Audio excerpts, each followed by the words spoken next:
Assalamualaikum to Dr. Ashkin. We are from Group 1 of Class 2A would like to present about our topic, which are indoor air pollutants.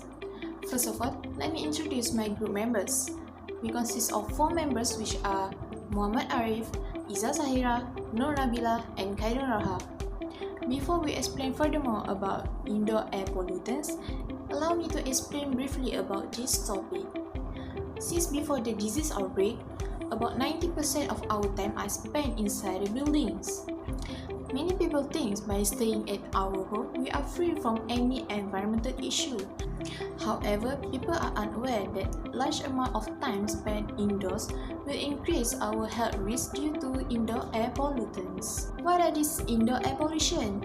Indoor air pollution is a chemical, biological, and also a physical contamination that present around and within the building or a structure.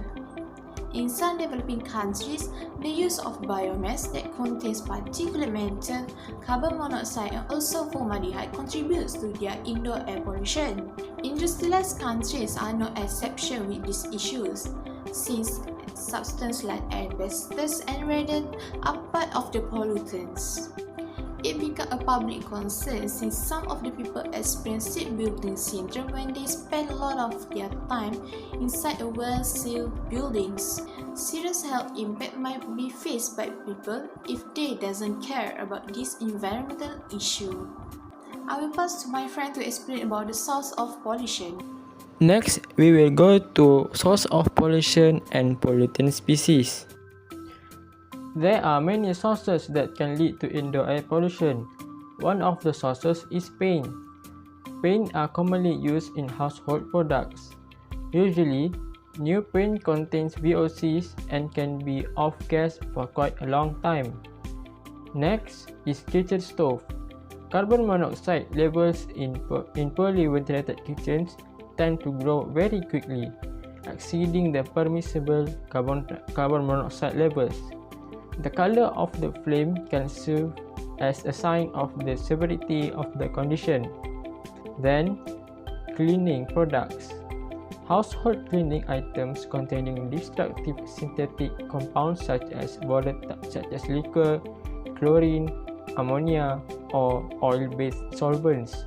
Several cleaning items discharge very less volatile organic compounds. Last one is tobacco smoke. Each cigarette puff contains a mixture of approximately 7,000 chemicals. Tobacco smoke also contains carbon monoxide, which displaces the oxygen in the blood. Next, we go to the pollutant species. There are various pollutant species that are included in the indoor air pollution. 2 of them are carbon monoxide and volatile organic compounds. Carbon monoxide is being used in the manufacture of multiple organic and inorganic chemical products. It is present in the combustion process of internal combustion engines and furnaces. Volatile organic compounds emitted as gases from certain solids or liquids. Concentrations of many VOCs are consistently higher indoors, which is up to 10 times higher than outdoors. The common VOCs that can be found indoors are such as acetone, acetic acid, butanol, carbon disulfide, ethanol, alcohol, and formaldehyde. Next, we will go to physical and chemical characteristics of pollutant. Physical characteristic for carbon monoxide is colorless, odorless, and tasteless. Meanwhile, for volatile organic compounds are mostly colorless. Boiling points roughly in the range of 50 to 250 degrees Celsius. Chemical characteristic for carbon monoxide is less soluble in water, highly flammable.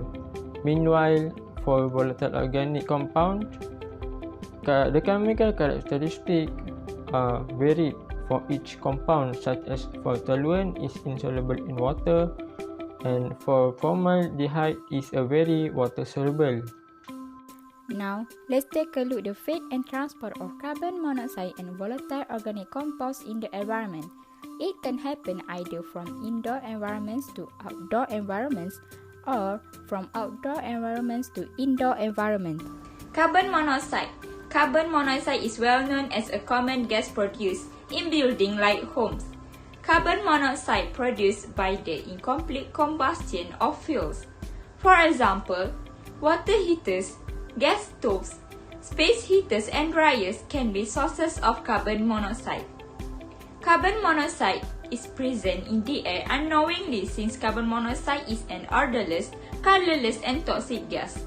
Carbon monoxide in home can be emitted into the atmosphere through doors and windows as it is often mixed with other gases present in the atmosphere. As a result, it affects greenhouse gases as there is an increasing emission of carbon monoxide in the atmosphere. So, climate change or global warming may occur. Consequently, humans breathe the contaminated air without knowing carbon monoxide is present, thus affecting human health as carbon monoxide is a poisonous gas. They may suffer headaches, dizziness, and chest pain. Soil vapor intrusion. This process occurs when there is a movement of volatile chemical from subsurface sources such as contaminated soil and groundwater into the indoor air of overlying buildings. The air found in the pore spaces between soil particles is called soil vapor or soil gas. Vapors in soil gas is contaminated with volatile chemical which is known as volatile organic compound. Soil vapor becomes contaminated, entering the buildings through cracks in the basement floor or walls. Hence, soil vapor intrusion occurs when contaminated vapors present in the zone directly of the buildings. Thus, it is reducing indoor air quality and affecting human health. Next is population at risk.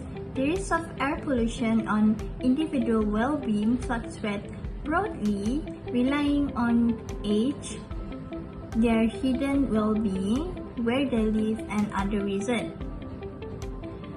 Populations that are at high risk are usually people that have lung disease such as asthma, emphysema, chronic bronchitis, and chronic obstructive pulmonary disease. Besides, infants, young children, and adults that are more than 65 years old also one of population at risk. Last but not least, people who smoke and secondary smoker. Impact of air indoor pollution for carbon monoxide. Carbon monoxide gives impact to human health, ecosystem, and global environment. Impact on human health. Firstly, it replaces oxygen in the bloodstream, preventing blood into the cell, brain, and other essential organs. Second, high amount of carbon monoxide can become poisoning and make people unconscious and die without any warning. Impact on the ecosystem. First, improve plant resilient to abiotic stress, and animals on the ground are no more at danger except for taller animals. Impact on global environment. Firstly, produce ozone. Secondly, allow carbon monoxide emission reduction. And lastly, give impact to the measure of ozone depleting substances.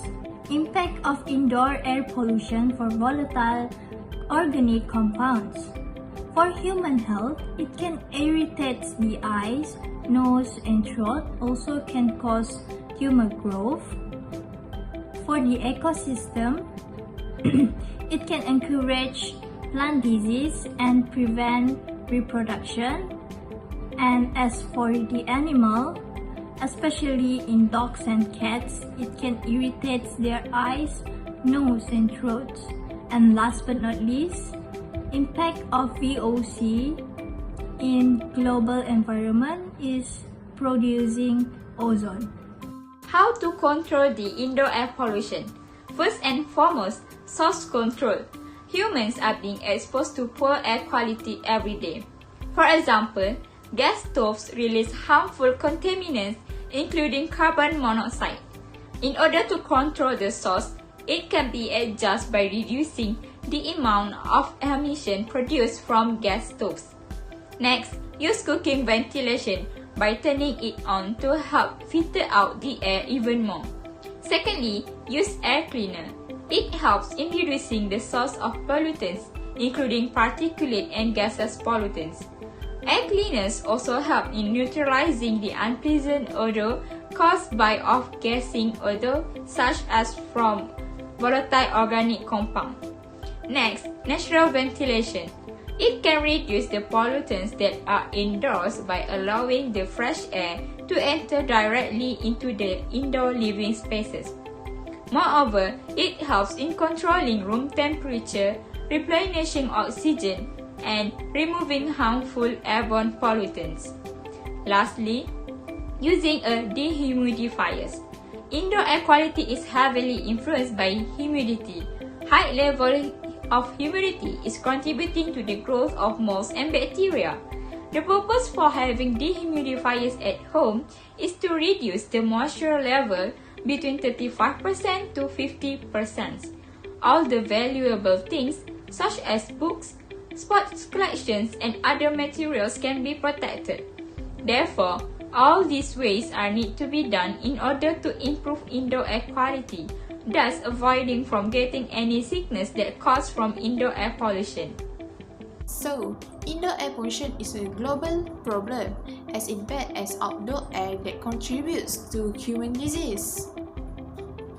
Although these pollutants occurs in a very low concentration in the buildings, a long-term exposure can cause significant risk towards the human health.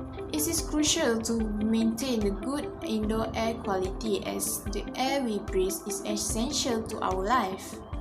By taking an action, we can prevent the pollutants from harming our family, workmates, and also our self-health.